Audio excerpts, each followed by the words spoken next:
According to three informed sources, Iran alerted Russia about a significant terrorist operation potentially targeting its territory prior to the tragic concert hall massacre near Moscow last month. The deadly attack, deemed the deadliest within Russia in 2 decades, saw gunmen unleash a hail of automatic gunfire upon concert attendees at Crocus City Hall on March 22, resulting in the loss of at least 144 lives.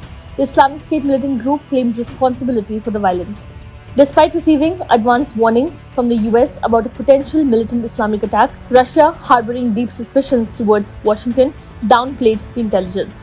However, Moscow found it more challenging to disregard similar warnings from its diplomatic ally, Iran, regarding the impending attack. This incident has sparked inquiries into the efficacy of Russian security services. Moreover, amidst Western sanctions imposed on both Moscow and Tehran, the two nations have strengthened military and other forms of cooperation, particularly during the prolonged conflict in Ukraine.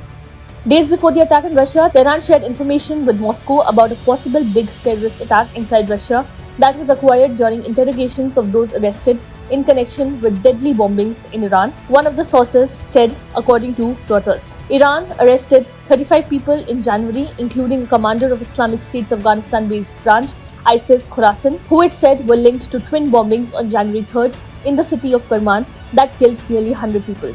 Islamic State claimed responsibility for the Iran blasts, the bloodiest since the 1979 Islamic Revolution. US intelligence sources said ISIS-K had carried out both the Jan 3 attacks in Iran and the March 22 shootings in Moscow. Islamic State once occupied large swaths of Iraq and Syria, imposing a reign of terror and inspiring lone wolf attacks in Western countries, but was declared territorially defeated in 2017. A second source, speaking on condition of anonymity due to the sensitive nature of the matter, revealed that the intelligence shared by Tehran with Moscow concerning the impending attack was lacking in specific details regarding the timing and precise target. Meanwhile, a senior security official cited as a third source emphasized that Iran, having endured years of terrorist attacks, felt compelled to fulfill its duty to warn Moscow. The alert was based on information gleaned from individuals arrested in connection with previous terrorist incidents.